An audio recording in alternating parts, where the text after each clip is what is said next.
Hello, friends. So today I'm with you with a very important, beautiful, and specific concept. You see, the concept is what? Suppose we have a solid sphere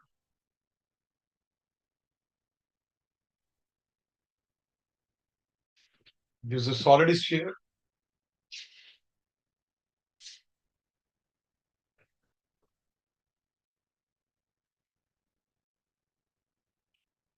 of mass m and radius r.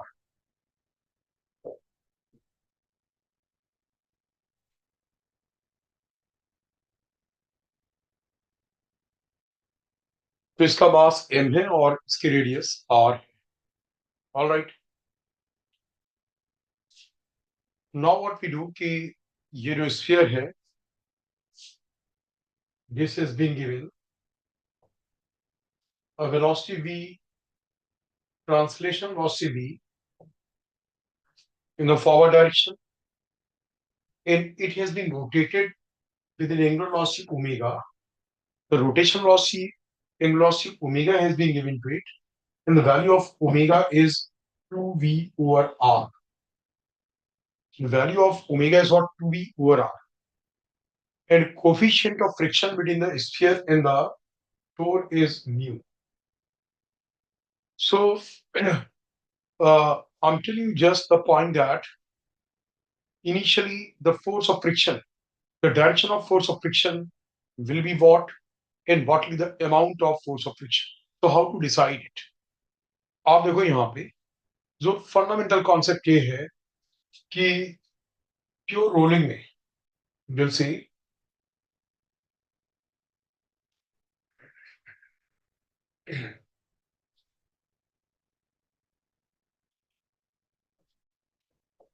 you'll see.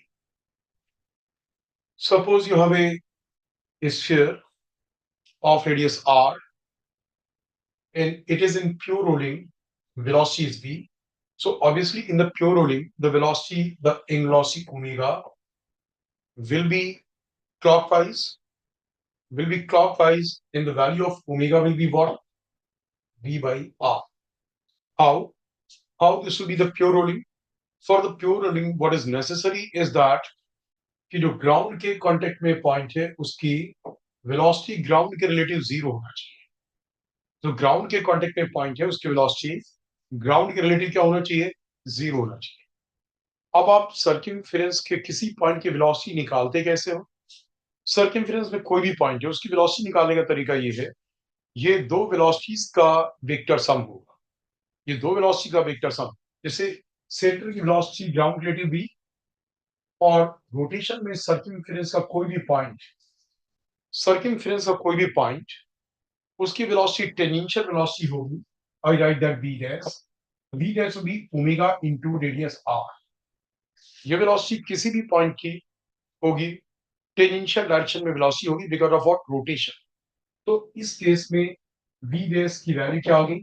It's v by r into r, that is this equals what? v itself. ये velocity center के relative होगी, tangential होगी. All right.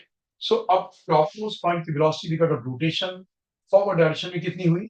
Centre के relative v, और center की itself v है आगे की ओर. तो ग्राउंड रेडियस वाले पॉइंट की velocity I call it c. Ground radius c point की वेलोसिटी क्या आ गई? v plus v, that is what? Right. Similar मैं अगर इस पॉइंट की बात करता हूं तो टेंजेंशियल डायरेक्शन में इससे वेलोसिटी मिलेगी v इस ओर, और सेंटर की वेलोसिटी v है फॉरवर्ड डायरेक्शन, प्लस सेंटर की वेलोसिटी v आगे और सेंटर रेडियस पॉइंट की वेलोसिटी v डाउनवर्ड्स. तो मैंने आपसे क्या बोला? कोई भी पॉइंट जो सर्कमफेरेंस पे है उसे रोटेशन के ड्यू टू जो वेलोसिटी मिलेगी that will be omega into r in the tangential direction, और जो सेंटर की वेलोसिटी है v फॉरवर्ड डायरेक्शन में. तो किसी भी पॉइंट की नेट वेलोसिटी इन दोनों वेलोसिटीज का वेक्टर सम होगा. तो इस पॉइंट की नेट वेलोसिटी क्या होगी? दिस पॉइंट इज से v. So vv is equal to what? It becomes v root square root of v square plus v square because they are mutually perpendicular, so that we what? v root. Similar. जो सी ए point है V A, इस rotation की due to velocity कितनी मिली? v backward direction. और centre velocity भी आ गए, तो दोनों का वेक्टर सम क्या आ गया, vc becomes equal to 0 v minus v. So this is how कि ये जो मोशन है वो प्योर रोटेशन है, और ये नहीं कि केवल ओमेगा v बाई आर के इक्वल हो गया तो आपने बोला प्योर रोटेशन। मैंने क्या बोला, ये फॉरवर्ड डायरेक्शन में सोर्स आ रहा, this is going in the right hand side, और रोटेशन वेलोसिटी है किस सेंस में, क्लॉकवाइज। जब ये क्लॉकवाइज होगी सो देन ओनली रोटेशन के ड्यू टू जो उस पॉइंट की वेलोसिटी मिलेगी बैकवर्ड डायरेक्शन में, और तभी इस वेलोसिटी और रोटेशन से वेलोसिटी भी बैकवर्ड डायरेक्शन में मिली, उन दोनों का वेक्टर सम क्या होगा, जी। सिमिलरली आपसे अगर पूछा है कि कोई पॉइंट यहां से थीटा एंगल पे है, at an angle theta from the horizontal radius, what will be its net velocity, आप इस पॉइंट को एक स्पीड वेलोसिटी v से मिली टेंशन, और एक भी सेंटर की आगे की ओर है, आप इन दोनों के बीच का angle I think 90 minus theta आएगा, you see theta 90 minus theta, so this theta, so this angle will be what, 90 minus theta. So from this you can calculate that, from the 90 minus theta you can calculate what will be the resultant velocity, square root of b square plus twice of v into cos of 90 minus theta. Now look at this question. In this question, look at this. In this question what we have is rotation के due to जो lowest point है ए, इसे velocity backward direction में मिलेगी, rotation का sense ऐसा है, और वेलोसिटी कितनी मिलेगी, v dash is equal to omega into r, so that is 2v upon r into r, so that is what 2। तो रोटेशन ड्यू टू वेलोसिटी किस ओर मिली, बैकवर्ड डायरेक्शन में 2v, सेंटर वेलोसिटी v आगे, तो net velocity जो a point की होगी that will be what, it will be v, 2v minus v, and that will be what, it will be in the back direction. ये किस ओर होगी, backward direction में, right. तो अब इस पॉइंट पे क्योंकि वेलोसिटी जीरो नहीं है, सो motion is not pure rolling, इसकी वेलोसिटी जीरो नहीं है, तो फ्रिक्शन किस ओर रहेगा, आगे। This is how you decide कि फ्रिक्शन किस ओर लगे, तो फ्रिक्शन इसके ऊपर लगेगा आगे की ओर, और क्योंकि यहाँ पे स्लाइडिंग हो रही है तो स्लाइडिंग में क्या होगा, maximum friction. So maximum friction का मतलब फोर्स ऑफ फ्रिक्शन हुआ फॉरवर्ड डायरेक्शन में, और उसका अमाउंट हो गया म्यू एम जी, ठीक है, लिमिटिंग फ्रिक्शन, और the maximum friction will be acting on it. This is clear. Force of friction का जो अमाउंट होगा that will B maximum friction, so that will be what, it will be mu. Could you understand this. अब अगर मान लो कि इसकी omega भी मैंने 2v by r दी थी, एग्जामिनर आपसे बोलते कि omega is in the same sense, it's clockwise, but omega is what, omega is v by 2r, v by 2r, right। अब रोटेशन से जो वेलोसिटी मिलती v dash, that will be what, omega into r, so that will be what, v by 2।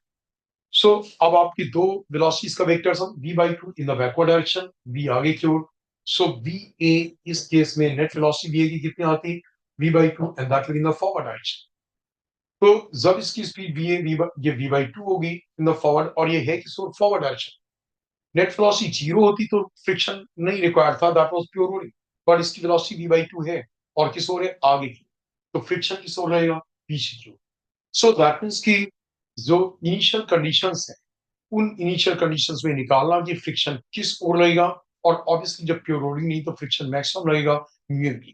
फिर further क्या होता है, friction का role होता है कि फ्रिक्शन पूरे अमाउंट म्यू एम जी लगेगा, और ये इस तरीके से वेलोसिटी को इंक्रीज कराना या डिक्रीज कराना, जैसे इस केस में वेलोसिटी, इस केस में ओमेगा इज स्मॉलर, इसके थ्रू इक्विवेलेंट वेलोसिटी क्या आ रही, v by 2, तो ये फ्रिक्शन का डायरेक्शन ऐसा होगा कि ओमेगा को इंक्रीज करेगा और ट्रांसलेशन वेलोसिटी को डिक्रीज कराएगा, सो दैट कि after some time v dash और ओमेगा डैश की जो वैल्यू आएगी, v dash will be equal to omega dash into r, और फिर लोएस्ट पॉइंट की वेलोसिटी जीरो हो जाएगी, और मोशन प्योर रोलिंग का स्टार्ट हो जाएगा, और तब फ्रिक्शन का लगना बंद हो जाएगा। इस केस में वेलोसिटी जब 2v आ रही है रोटेशन के ड्यू टू बैकवर्ड डायरेक्शन में, तो net velocity v backward direction में है, फ्रिक्शन आगे रहेगा। यहाँ पे क्योंकि ओमेगा की वैल्यू ज्यादा है, तो जो फोर्स ऑफ फ्रिक्शन आएगा वो ओमेगा को डिक्रीज कराएगा, इस वेलोसिटी को इंक्रीज कराएगा, and after some time the velocity will become v dash in omega dash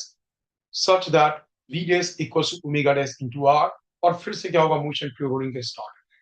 So this is a very important concept, and to know all about this, to understand the rotational dynamics or any topic of physics, join our courses online or offline.